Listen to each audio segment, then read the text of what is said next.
Welcome to the Yellow Spider Media Business Spotlight podcast, a chance for business owners to discuss what they do and what makes them special. Today's guests are Phil Clerkin, Financial Planner and Director at Libertas Wealth Management, and Olivia Stefanino, author and creator of the Money Types Emotional Profiling System. Today we have the pleasure of two guests on the Business Spotlight podcast, so welcome Phil and welcome Olivia. It's a pleasure. It's exciting to be here. Looking forward to seeing what unravels. Yeah, thanks for having us on. Today's topic is expensive mistakes that business owners make when it comes to money. So I'm going to hazard a guess and say I do one, if not all of them. What I'm guessing a good starting point will be is people focusing entirely on the business without considering future options, pensions, retirement funds, things like that. Am I right? So in my experience, people really back themselves and they put all the money that they have in growing their business, getting it bigger, better, more exciting. And then they have 101 ideas, and actually thinking about their future isn't really one of them, because they just put all of their energy, their kind of passion, their excitement into making their business bigger, better, brighter, particularly if they've got new ideas, disrupting sort of industries, etc. But they don't tend to take care of themselves, and they don't tend to plan for their own future. So all the money goes into the business, but actually it's quite a risky thing to do. And I think Phil's probably going to agree with me on that. Absolutely. Yeah, I would. And I think it's what I see more than anything else is that when people step back a little bit from the business, and there's a common phrase, working on the business as opposed to in the business.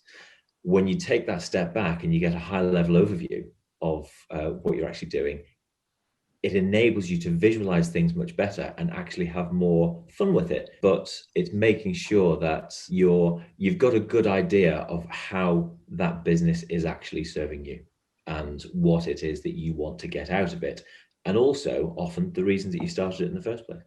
Everyone goes into building a business on the basis that it's going to be successful. But I guess as we've seen, particularly over the last 12 months, that's not always the case. Things can happen that are out of your control, and then all of your savings, all of your work that you've put in becomes obsolete, I suppose. Yeah, I think that's kind of the danger, isn't it? That there are things that are coming along that we're not expecting. So if you put all of your eggs in that one basket, it's a bit scary. And I think there's certainly discussion now of some people having to delay their retirement because they're not going to have enough money in their sort of pension pot piggy bank. So I think all we can do from that is to learn from those mistakes and see what it is that we can be doing differently.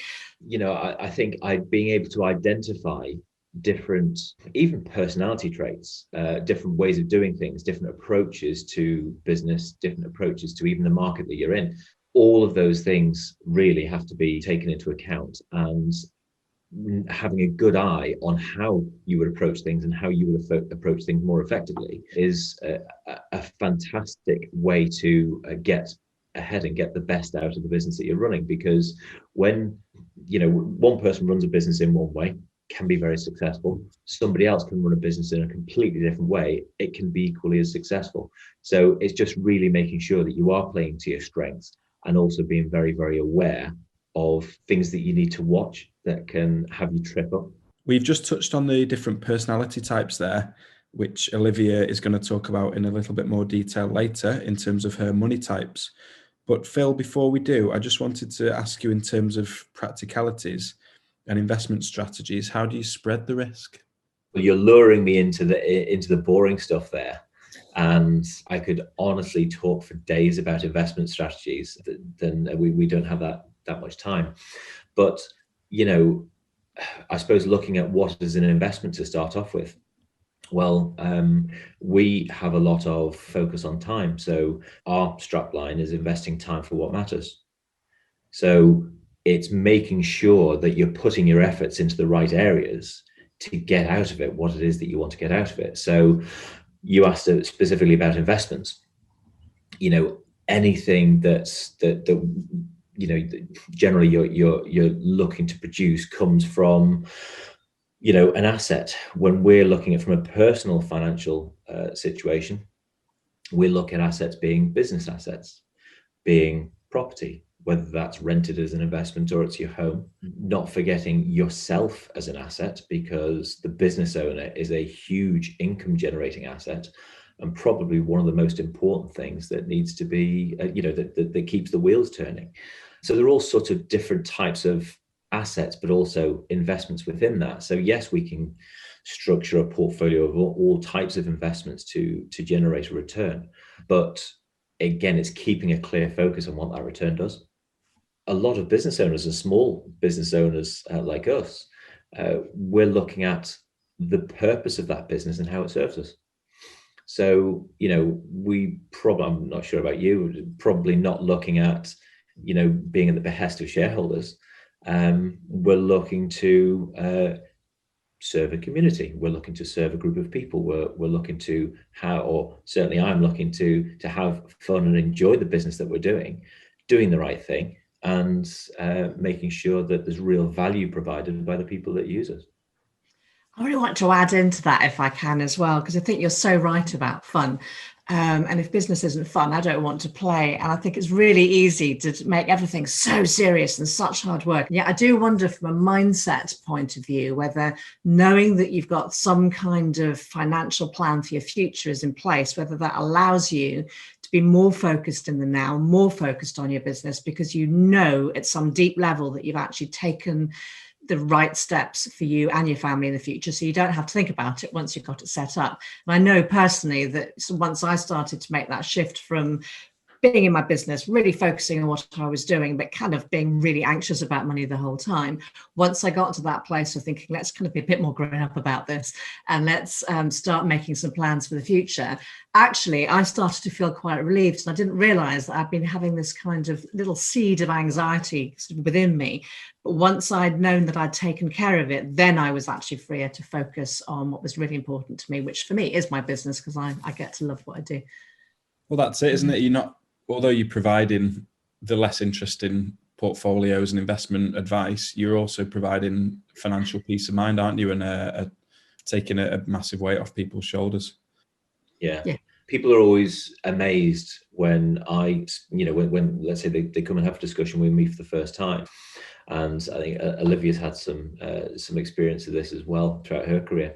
And it's, with financial services, it's all about growth and returns, and that's a very, very important metric to keep on, because it lets you know how you're doing. People want to make sure that they're doing okay. Now, when we're looking at, again, what that means, people are constantly amazed about the fact that I keep on telling them to use their money, to spend their money sometimes. There was a situation last year where there was a client told me that he'd always wanted to buy a Porsche, but he knew it was something that he kind of put to the back of his mind because he didn't feel like he should. Well, actually with that, there are all sorts of fun ways to say, well, actually, let's play with that scenario, have a look at it. Can you achieve it? And what's the impact to everything else? So if you look at it from a financial point of view, there you go. There are the facts and figures. There's the analysis on it. Does that affect your other priorities? No. Go and do it. You give people permission to have fun, don't you? Which I think is a really important thing, because often we kind of get told that you got to keep saving it and saving it and saving it. Now, I remember my grandparents used to love going through the obituary columns and seeing who died and how much they'd left. But I think we've moved on from that now. And surely it's about having a life well lived as opposed to just leaving a lot. I think you have an expression, don't you, Phil, about shrouds don't have pockets. And you can't take it with you. So how are you going to make the most of your life? And it's actually about giving permission. And I think one of the great questions I love asking people is, so how could we? How could you have that Porsche? How could we make that happen? Whereas we're always working out, 99 reasons why we can't do something or why we shouldn't do something. But I think what you are is somebody with a magician's wand that actually enables people to have the thing that they're after and to have the life that they're after. And I think that's really important. It never seems to come out enough in the whole financial services world, does it? It's always too grown up. But hey, bring that magic wand out and let's have some fun with it. Yeah. I love that. And did he buy the Porsche out of interest? I don't know. I need to catch up with him and wrap him over the knuckles if he hasn't.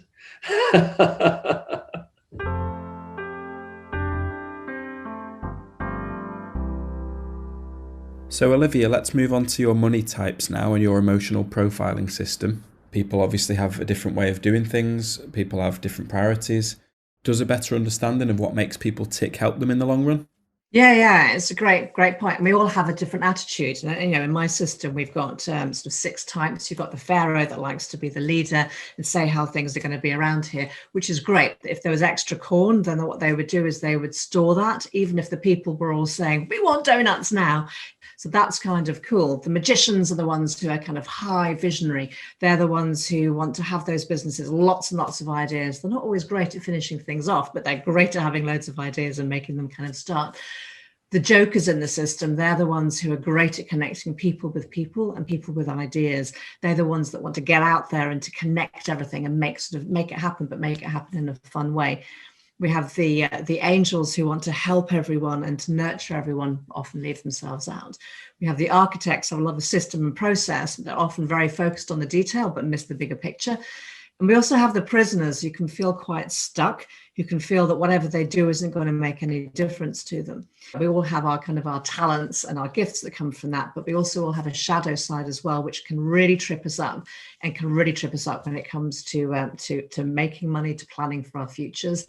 For example, the pharaoh can feel that it knows best and doesn't want to take advice from anybody else. The magician, as we can see, the business owners, they're often the ones that will keep backing themselves rather than actually spreading that risk. The jokers, they're the ones that will spend it all for today, because you've got to live for today, right? But they don't necessarily plan for tomorrow's today. The angels tend to give it all to everyone else because they really need help. They're the ones who will often even help charities on their credit cards without realizing how much it's costing them in that extra interest. The architects, well, they probably do have a good plan, but often they don't get to live in exactly the same way that Phil was telling us about. They don't necessarily get to go and have the life they could have with all the things that they've kind of done without or saved or kind of grown as the time's gone on. So maybe they're the ones that struggle to get that push. And the prisoners in their shadow side, that actually is kind of an interesting one. But often it's only when they go, enough already, things need to change, that they start to get out of that and to see the light of that. So we all have the gifts and talents. If we use them, we can make a lot more money. And then it's about what we do with that money. But if we're being sabotaged by our shadow side and we don't know it, it can cost us really, really dear.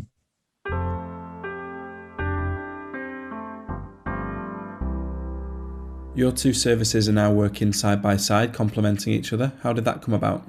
It was actually my brother Ray who had a chance conversation with Olivia. And it just seemed that we've been trying to produce something on how to improve our client experience. What I said before, I can show the very, very practical steps on how to achieve something from a financial point of view. And Olivia brings a complete other skill set and enhances the offering at the end of the day. I knew when we put this together, there would be some people that got it, but what we needed was a really good practice out there that does what it says it's going to do on the tin, gives a great service to its clients, but actually sees the need for that emotional discussion, that it's about more than the money. In fact, the money is actually only the kind of the means to get to the life that you want, rather than it being about the money. And I knew if I waited, the right people would come along. So I was so delighted to meet Ray and then to meet the rest of the team. I think we're going to do some amazing stuff together. And also that brings in sort of my husband who I work with as well, Simon, and in Life and Money. And there's a whole kind of, I think we're at the seed point here, aren't we? We're at a seed where things are going to grow. And I'm really excited by where this could lead. Because as I said before, I think we need to get a conversation about money out there that hasn't been happening so far. It needs to be an everyday thing. And you know what? In Britain, it's always we don't talk about that. It's one of the last taboos, isn't it? Well, let's shift all that. Let's change that. Let's create not a revolution, but an evolution. It's time. Yeah, fabulous. And if anybody wants to hear more about what both of you do, can you give us some contact details, please? My website is very originally called oliviastefanino.com. You can go there and you can find out your primary money type as well, to find out whether you're a pharaoh or a magician or whatever it is. And then you get some follow-up information as well, which will help you understand more about what makes you tick and how to play to your strengths. So oliviastefanino.com. And with me, I'm director at Libertas, website www.libertaswm.co.uk, and you can contact any one of the team there on 01925 320 655. Phil, Olivia, thank you so much. It's been an absolute pleasure. Thank you. I have to say, John, you make this remarkably easy. So thank you for that. Big time. No, I really enjoyed that. Thanks for listening to the Yellow Spider Media Business Spotlight podcast. If you'd like to be a guest on the show, please get in touch at www.yellowspidermedia.com.